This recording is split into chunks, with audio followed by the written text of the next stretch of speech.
헌재전에 따르면 두씨는 여포군 장수인 진일옥이라는 인물의 아내로 건한 3년 조조가 여포를 토벌하기 위해 대군을 이끌고 진군에 오자 진일옥은 여포의 명을 받아 원술에게 지원군을 요청하기 위한 사자로 파견되었는데 진일옥은 그곳에서 한왕실의 여자를 아내로 삼았기에 두씨는 홀로 하비송에 남게 되었다고 합니다.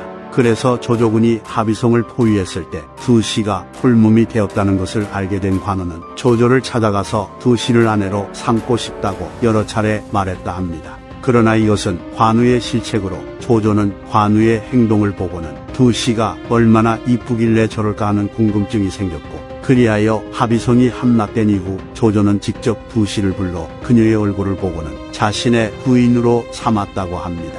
이후 두씨는 조조와의 사이에서 아들 둘과 딸 하나를 얻었는데 태모광 조림, 중산공왕 조권, 금향공주가 이들이었습니다. 그리고 두씨에게는 진일옥과의 사이에서 난 진랑이라는 아들도 있었는데 조조는 진랑을 자신의 아들처럼 대우했다고 합니다. 또한 위말전에 따르면 금향공주는 사마이와 대립하는 조상파의 일원이었던 하안의 부인이 되었다고 합니다. 구주 춘추에 따르면 사례교의 풍방의 딸인 풍씨는 절세미인으로 난을 피해 원술이 있는 양주로 왔는데 원술은 풍씨의 얼굴을 보고는 매우 기뻐했고 마침내 그녀를 후궁으로 삼은 뒤 매우 사랑하고 총애했다고 합니다. 하지만 이는 원술의 다른 부인들의 질투를 샀고 그녀들은 풍씨를 제거하기 위한 계책을 짠 뒤 풍씨를 찾아가서 장군의 귀인이라면 지조와 절개가 있어야 하는데 마땅히 때때로 눈물을 흘리며 울고 근심 걱정을 한다면 반드시 오랫동안 존중받고 중히 여겨질 것입니다. 라고 말했다 합니다. 그리하여 풍씨는 바보같이 이 말이 옳다고 생각해 원술을 볼 때마다 눈물을 흘렸는데 원술은 그녀가 마음에 품은 뜻이 있다고 여겨 그녀를 더욱 애지중지했다고 합니다. 그리고 그것을 계기로 모든 부인들이 합심하여 풍씨를 목졸라 죽이고는 측간의 대들보에 매달아 놓아 마치 그녀가 슬픔으로 인해 자살한 것처럼 위장을 합니다. 그래서 이 사실을 알지 못했던 원술은 그녀가 뜻을 얻지 못해 자살한 거라 여기고는 시체를 거두어 후하게 장례를 치러줬다고 합니다. 조웅별전에 따르면 유비가 남영주를 평정할 때 조우는 편장군에 임명되어 유비를 수행하였고 계양태수인 조범이 유비에게 항복을 하자 계양성을 접수한 뒤 계양태수도 겸했다고 합니다. 이에 조범은 실권자인 조웅과 홀몸이 된 자신의 형수 번씨를 짝지어 주려 했는데 번씨는 나라 안에서 으뜸가는 미인이었다고 합니다. 하지만 조우는 조범이 급박하게 항복했기 때문에 무슨 꿍꿍이가 있을 거라 생각하였고 우리가 서로 성이 같으니 그대의 형이 곧 내 형과 같소 라고 말하며 그의 제안을 거절했다고 합니다. 그리고 과연 조운의 예상대로 이후 조범은 보증하였고 조운은 조범이 도망친 사건과 조금도 연루되지 않았다고 합니다.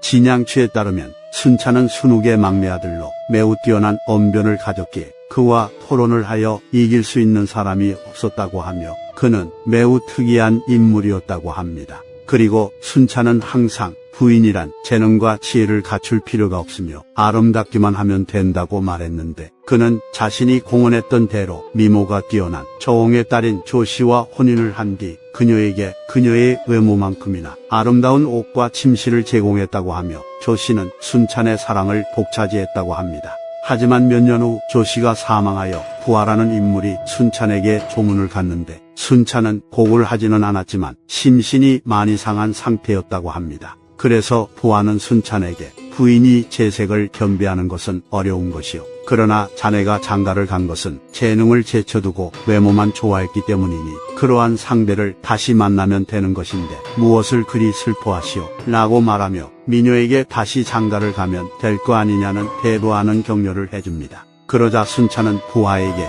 아름다운 사람을 다시 만나는 것이 쉬운 줄 아시오. 세상을 떠난 사람을 생각해보면 그와 같은 경국지색을 능히 다시 만날 수가 없는데 그리 쉽게 만날 수 있겠소? 라고 답했다 합니다.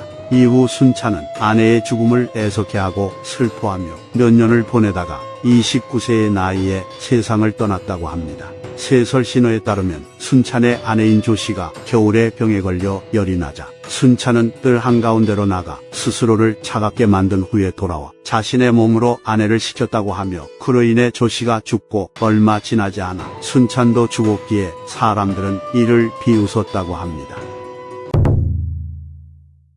형씨는 뛰어난 외모로 위나라 황제인 조방의 귀인이 되었으나 사마이의 장남인 사마사가 조방을 폐위시키고 조모를 황제로 앉혔기에 형씨는 이도 저도 아닌 상태가 되어버립니다. 감로 2년 오나라의 하구독인 손일이라는 인물이 위나라에 항복해왔는데 손일은 송견의 막내 동생인 손정의 사남이었던 손안의 아들로 오나라의 황족이었습니다. 그래서 위나라에서는 손일에게 거기장군, 의동 3사의 관직을 내리고 오후에 봉하며 극진한 대우를 해주었고 형씨를 손일에게 시집 보냈다고 합니다. 그런데 형씨는 매우 아름다운 미모를 가졌으나 질투심이 깊어 아랫사람들이 그 명을 감당할 수 없을 정도였다고 하며 감로 4년 마침내 손일과 형씨는 아랫사람들에 의해 죽임을 당했다고 합니다.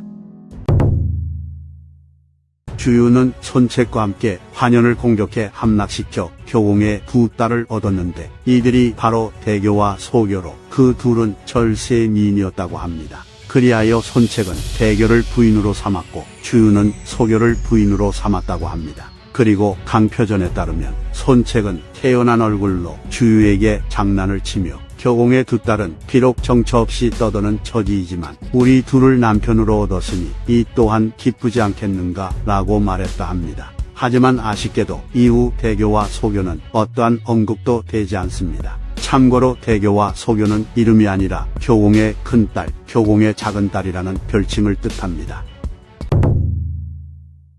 보현사는 서주 임해군 회음면 출신으로 훗날 오나라의 승상의 자리에 오르는 보줄과 같은 가문 출신이라고 합니다. 그리고 그녀는 송건의 아내가 되었는데 매우 아름답고 고왔어 송건의 사랑을 받았으며 부인들 중에서도 특히 총애를 독차지했다고 합니다. 또한 보현사는 천성이 질투를 하지 않아 오히려 송건에게 다른 부인들을 추천하기도 했기에 그 이후로 오랫동안 송건의 사랑과 존중을 받았다고 합니다. 그래서 송건은 황제의 자리에 오르게 되어 보현사를 황후로 삼으려 했으나 이전 정실 부인인 서씨가 정실 부인에서는 패해졌지만 여전히 살아있었고 이로 인해 여러 신하들이 반대했기 때문에 송건은 주저하며 보현사를 황후의 자리에 앉히지 못했다고 합니다. 그러나 궁 안에서는 모두가 보현사를 황후로 여겼다고 하니 그녀는 사실상 황후나 마찬가지였으며 시간이 흘러 보현사가 죽게 되자 신하들은 그제서야 송건의 뜻을 받들어 보현사를 황후로 추종했다고 합니다. 보현사와 송건 사이에서는 두 딸이 있었는데 장녀가 손노반, 자녀가 손노육이었습니다. 송건의 손자이자 송건의 삼남인 손아의 아들이었던 손호는 장포와 봉양흥의 도움으로 황제의 자리에 오릅니다. 그러나 손호는 황제가 된 이후부터 포악하고 교만하게 행동하고 주색을 좋아했기 때문에 장포와 봉양흥은 손호를 황제로 만든 것을 후회했다고 합니다. 그래서 이 사실을 알게 된 손호는 장포와 봉양흥을 죽이고 삼족을 멸했는데 장포의 두 딸은 건드리지 않았던 것으로 보입니다. 강표전에 따르면 손호는 장포의 딸을 미인으로 삼아 총애했는데 하루는 손호가 그녀에게 너의 부친은 어디에 있느냐 라고 물으며 잔인한 장난을 쳤고 이에 분노한 장미인은 대놓고 도적에게 살해당하셨습니다 라고 대답했기에 손호는 크게 화를 내며 그녀를 몽둥이로 때려 죽였다고 합니다. 이후 손호는 그녀가 그리워졌는지 장미인의 모습을 생각하며 솜씨 있는 장인을 시켜 나무로 그녀의 형상을 깎게 한 뒤 그것을 항상 자신의 곁에 두었다고 합니다. 하지만 손호는 이에 만족하지 못하고 좌우 신하들에게 장포에게는 다른 딸이 있지 아니한가 라고 물었고 이에 신하들이 장포의 큰딸이 풍순에게 시집을 가 있습니다 라고 대답하자 손호는 곧바로 풍순에게서 그녀를 빼앗아 좌부인으로 삼고 크게 총애했다고 합니다. 그리고 장부인의 방에서 연회를 열고 황궁의 창고가 텅 빌 정도로 사치스러운 행동을 계속했다고 하며 장부인이 죽자 엄청 큰 무덤을 짓고 수많은 금은과 진귀한 놀이개로 장사를 지낸 뒤 반년 동안 무덤의 곁을 지키며 밖으로 나오지 않았다고 합니다. 본래 삼국지의 미녀로 조선이 가장 유명하지만 그녀는 소설인 삼국지연의에서 만든 가상의 인물로 실존 인물이 아니며 위서 여포전에 따르면 여포가 동탁의 시비와 남몰래 서로 정을 통했고 이 사실이 동탁에게 발각될까 두려워했다는 기록이 있는데 이것을 바탕으로 초선이라는 인물이 탄생한 것으로 보입니다. 추씨로 알려져 있는 장제의 부인은 성과 이름이 알려져 있지 않으며 추씨라는 명칭은 삼국지연의에서 지어진 것이라고 합니다. 그리고 장제의 부인은 정황상 미인으로 보이나 정사 삼국지에는 미인이라는 표현이 나와 있지 않은데 후한기에는 그녀가 절세 미인이었다는 기록이 남아 있습니다. 이상 삼국지 인물 열전 삼국지의 미녀들 편 마치겠습니다. 재미있게 보셨다면 좋아요와 구독, 알림 설정 부탁드립니다. 감사합니다.